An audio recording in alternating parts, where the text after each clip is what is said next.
राजस्थान में अशोक गहलोत की सरकार यानी कांग्रेस की जो है सरकार की उठापटक पहले से चल रही थी और इस बार ये उठापटक काफ़ी तेज हो गई है।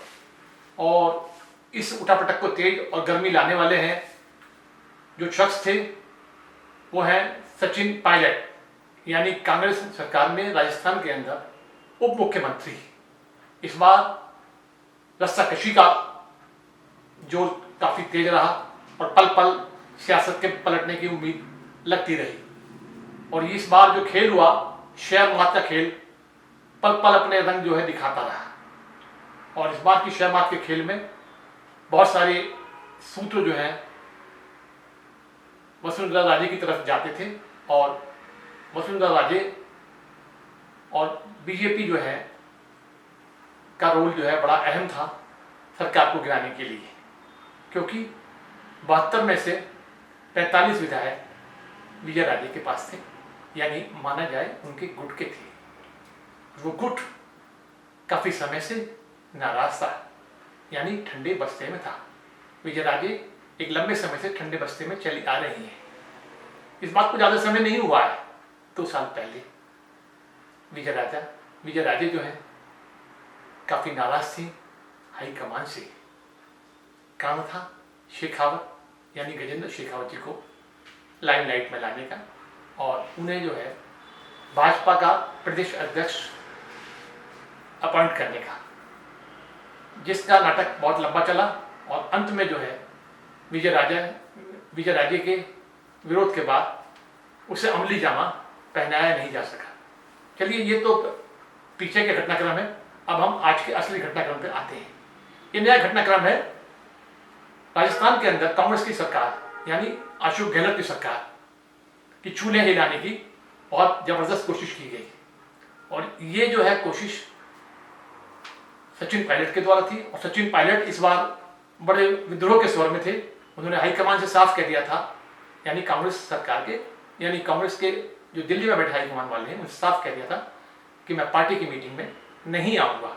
और वो पार्टी मीटिंग में आए भी नहीं, क्योंकि उन्हें अपने विधायक के जो उनके साथ विधायक थे उनके ऊपर काफ़ी कॉन्फिडेंस था, यानी भरोसा था। और वो भरोसा पल पल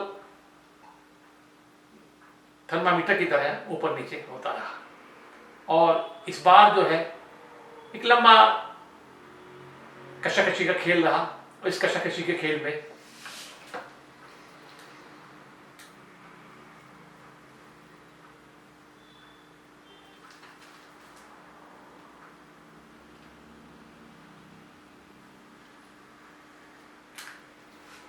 विजय राजे की भूमिका काफ़ी अहम थी और विजय राजे की छुट्टी इस बार अशोक गहलोत को संजीवनी दे गई।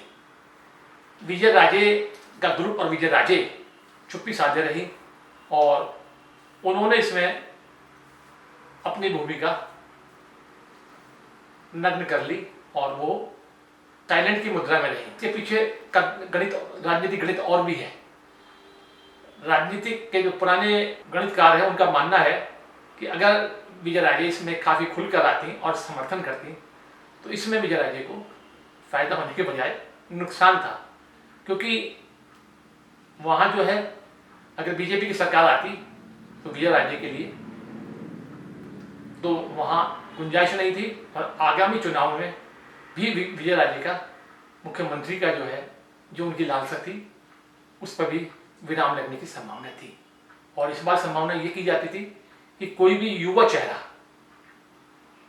गजेंद्र शेखावत या और कोई जो भी युवा चेहरा दिल्ली दरबार की पसंद हो वही मुख्यमंत्री बनता, या हो सकता है कि सचिन पायलट को भी मुख्यमंत्री बनाया जाता। लेकिन कहीं दूर दूर तक भी विजय राजे के मुख्यमंत्री बनने की संभावनाएं नजर नहीं आती थी। और इसी कारण से विजय राजे ने अपनी भलाई समझते हुए चुप रहना ही मुनासिब समझा और विजय राजे का चुप रहना अशोक गहलोत के लिए संजीवनी बनकर आया और या यूँ कहें कि उनके लिए संकट मोचन रहा।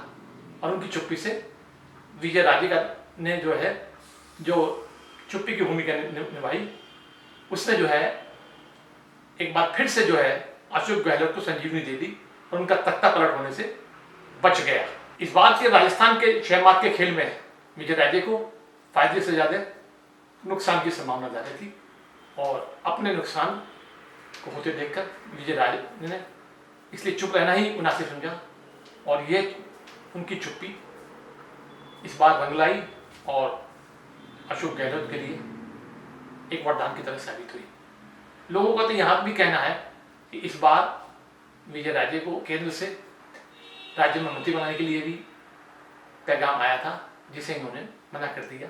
उन्होंने कहा कि मैं राज्य में ही राजनीति करने में इच्छुक हूँ, मुझे केंद्र की राजनीति में दिलचस्पी नहीं है। और उनकी यही दिलचस्पी चुप्पी में बदल गई और चुप्पी के कारण अशोक गहलोत जो कि सरकार गिरने के करीब थे, एक बार फिर से बच गए। और अशोक गहलोत का देखना है कि संकट कब तक के लिए टल गया है।